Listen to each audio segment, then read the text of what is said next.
So I've been playing Drakengard 2 and 3.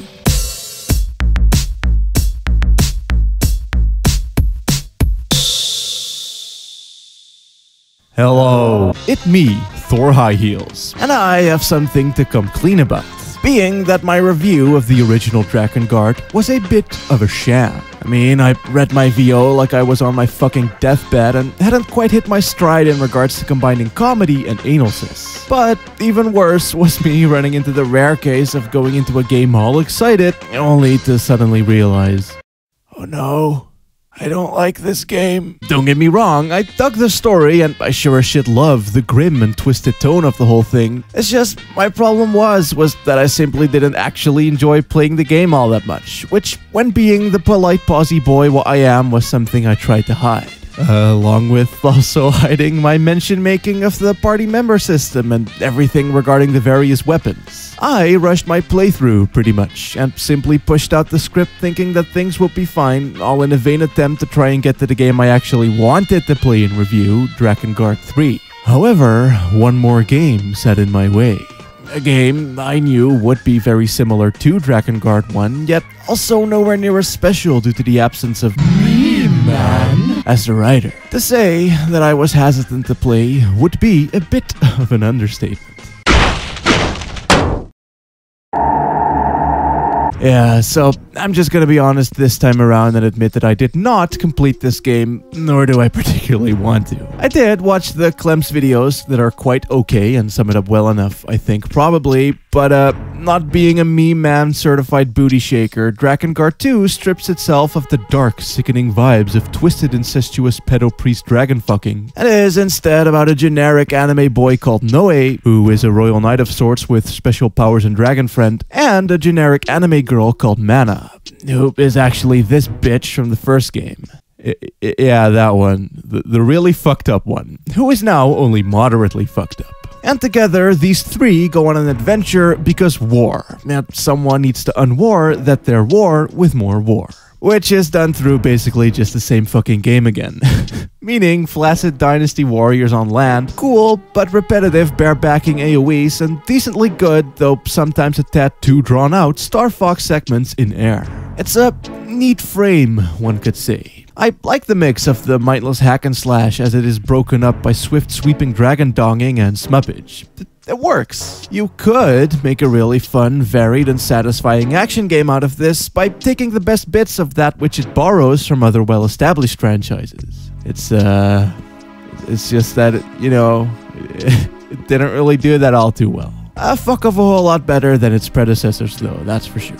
Mainly because Drak 2 is quite a fast little game. Sure, the big battlefield stages can take quite a dang while, but A, they inserted slightly more linear traditional action game level structures that see you opening the doors by flipping the switches and the whatnot, and B, Noe is pretty fucking nimble, ramping up running speeds, jumping like a physicsless mongoloid, and boasting some satisfying and simple sword-based combat with some rather hands-on reactionary additions, like being able to parry after blocking or dodging a dude, AoE takedowns that top off combos, striking down after jumping or when knocked up into the air, and even almost kind of being able to juggle dudes if you manage to do so to them. These are minor additions that typically any action game should have, sure, but considering that they weren't present in the original, it's commendable that they're here now. And better yet, all of this is improved upon by a camera that actually turns properly instead of just kind of leaning, sort of.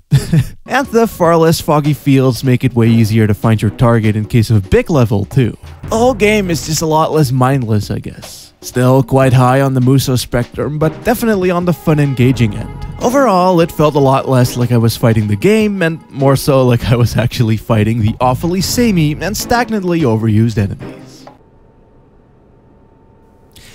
Okay, so hear me out, okay? The new Drakengard game will be a space adventure, but with dragons. So like, space dragons. I don't know. That sounds a bit too far-fetched if you ask me. Well, do you have a better idea then?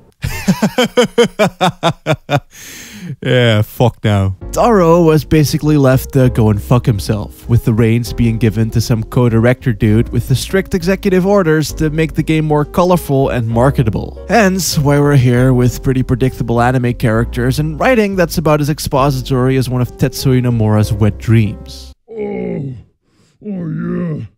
Oh yeah, explain that shit, Sora. It's all fairly box standard medieval betrayal stuff, really. Like, sure, the style is kinda there still, what with its sleek menu designs and a soundtrack that, while very different from the sinisterly chopped up and sampled up OST of the OG, has a really nice ethereal feel to it with some cool orchestral melodies all the same. Also, it is still a story built upon the unfriendly evilness of Drak 1, and so, slowly but surely, more and more of the fucked up vibes start shining through the butt cracks. Which was cool, just ultimately kind of fruitless, as the main characters and the story in general weren't all that interesting. Like, who knew that the blatantly evil and kinda racist militaryman would have turned out to be the bad guy? Not to mention the epic plot twist that was the crazy and preposterously loyal aristocratic knight lady staying loyal to the fuck even in case of evil. Oh wow, Noe.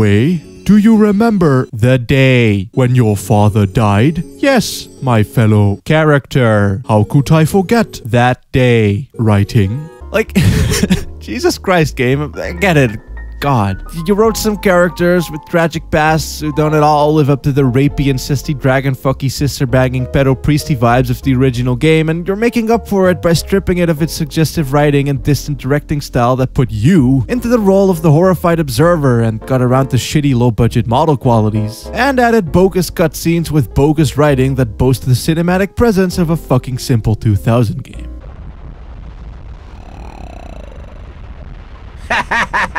I guess, despite its directorial misgivings, it is the writing that sticklers my dickler most of all. I mean, if your protagonist is the sister-banging pedo-priesty buddy boy of previous mention, you can't help but want to know more about him and read up post-game. Even if the writing may have seemed a tad awkward at times. But with Noe and Mana, that just wasn't really the case because of the stilted expository dialogue and the jarringly generic background stories. Though, at least the gameplay has improved. Honestly, I shouldn't understate how much fun I did actually have with this. Noe feels good, Mana feels great, and while the enemy placement and level design still fuck bupkis, it's really not too bad of a time core gameplay-wise. Just, you know, a bit forgettable overall, I guess. But that, as they say, is that, fam.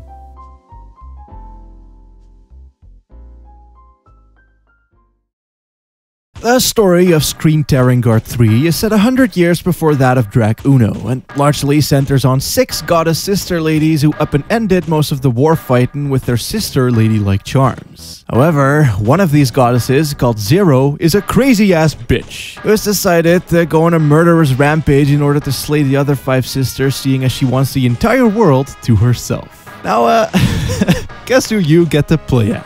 She does all this through not entirely, but also still mostly just kind of the same fucking game again, though now with added screen tearing, sub 20 frame drops, and gameplay that's surprisingly actually pretty darn cool. It's not just more of the same but better. It's more like the same idea but built up from the ground up with neat additions made along the way. For instance, it's no longer dynastying any warriors as the levels are now mostly entirely corridor-based, boasting better placed enemies coming in various varieties and formations, thus not just doubling as a type of dragon fodder. And said dragon is nay barebackable whenever and now just kind of its own thing, with aerial levels much in the same way as Drak 1, only now more on-railsy a la Starfucks, and the in-level Dragon Age being dumbed down to a type of contextual summon spell only usable when the game gives you the okay. Thing is that Zero's dragon dies near the start, as she fails horribly at her murder spree. And so, she is now stuck with her new replacement dragon, who is but a wee piss baby bab. How many times have I told you? Don't roll around in the fucking mud!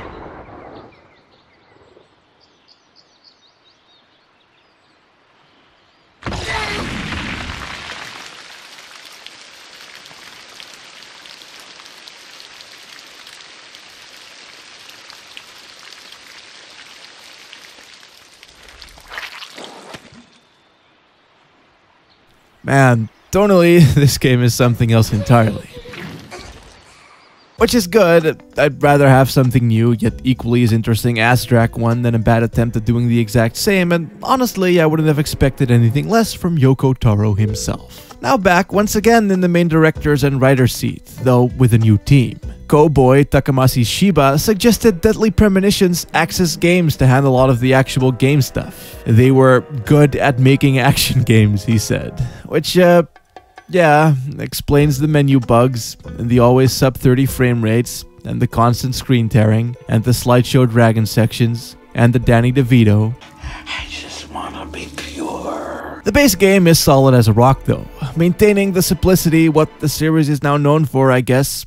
You have the combos as shown by the combo screen, and you get the multiple weapons too, but you can actually awkwardly lock onto dudes now, thank fuck. Dodge super duper elegantly through just holding down button and doing the directions on stick, and even have a wee stamina bar for your special attacks, thus staving away the button mashy monotony of the prior two games, trading it in for some careful deliberation and forced engagement through management. I like it a lot. I feel weird admitting that considering this. Top frame rate, mate. But it's actually a fuckload of fun to play.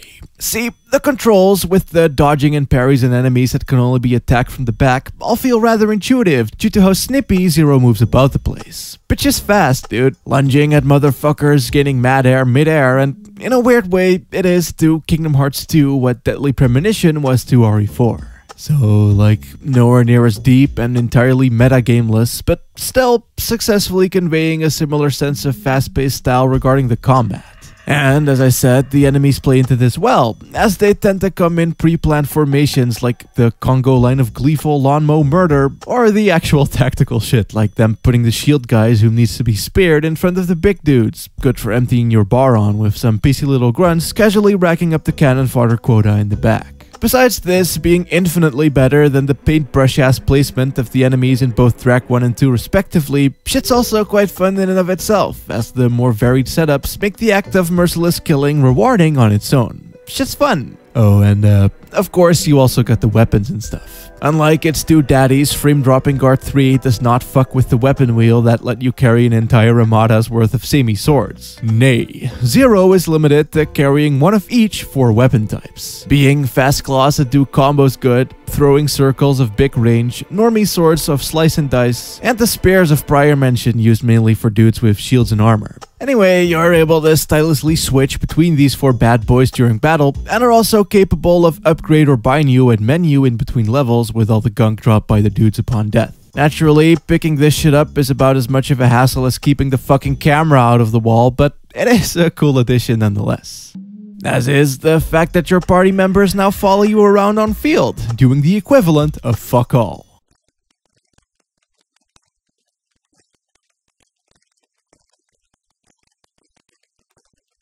Thing is that whenever Zero kills a sister, she claims their respective manslave as her own. Please, kill me as well. I kill my sisters. I take their men. Go clean up, front and rear. We meet tonight. Front and rear?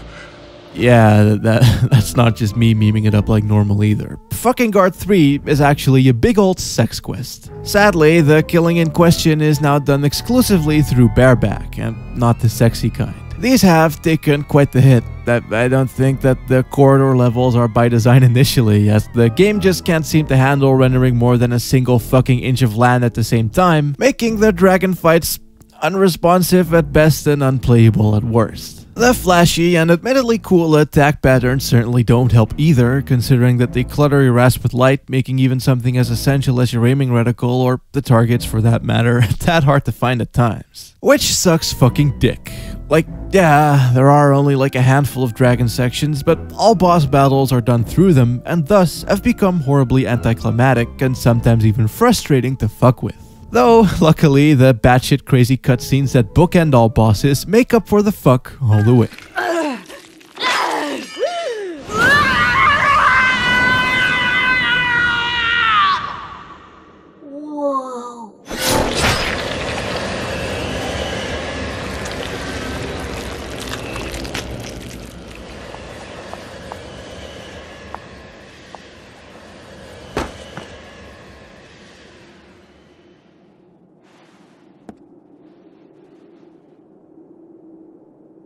With Taro being back in full force, the main draw here is certainly its style and its story. And what fucking style and story this is, lads. Jesus Christ. Basically, everyone's fucking beautiful and gorgeous and stylish, but they're also massive fucking assholes, yet totally likable and fun to see regardless. I think the best way that I could put this is that, while similarly twisted as the characters in Drunk 1, they aren't quite as defined by it. These are people, more or less. Sure, Twink Boy over here gets a boner whenever he kills people, and is also grossed out by general masculinity and obsesses over his twinkishness to an almost psychopathic degree. Like, if anyone ever starts a genocide against manly buff dudes, it's probably this guy. But he still has a sense of humor. He gets bored and makes casual small talk around the campfire, sharing his other interests and laying bare his grievances with the others. Just how any other person would do in case of JRPG adventure. And I really appreciate that. Drak 3 basically asks the questions that everyone asks but never dares to answer.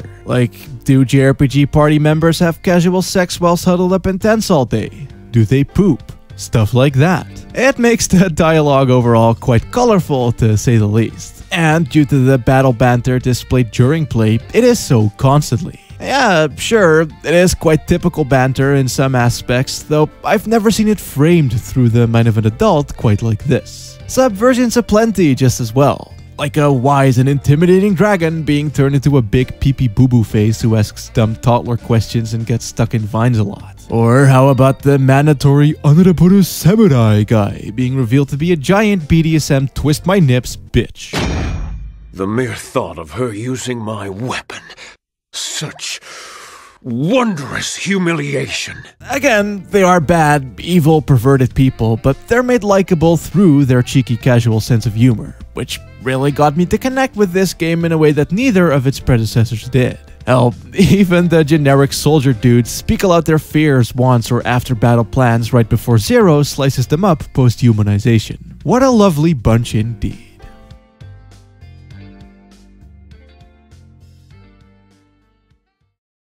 I like this game. Drak 2 was fun but ultimately forgettable, but 3 I'm actually tempted to recommend. Honestly, all of them are worth playing if you want to get into it. I'd just advise to only play what you can stomach and watch Clem's videos as companion pieces to gain full appreciation and understanding of what these games really tried to go for.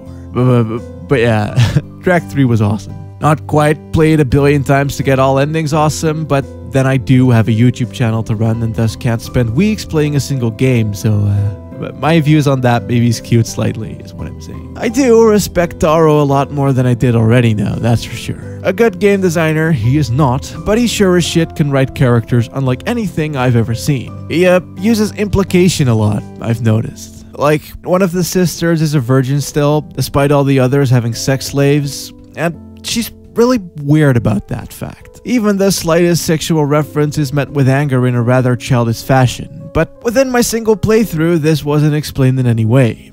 And so it got me rather intrigued. Like, why is she like that? Was she abused in some manner? Or, as Zero puts it, does it just smell down there? Yeah, it's a good game. What bet Yoko Taro on the head and read him bedtime stories? 10 out of 10.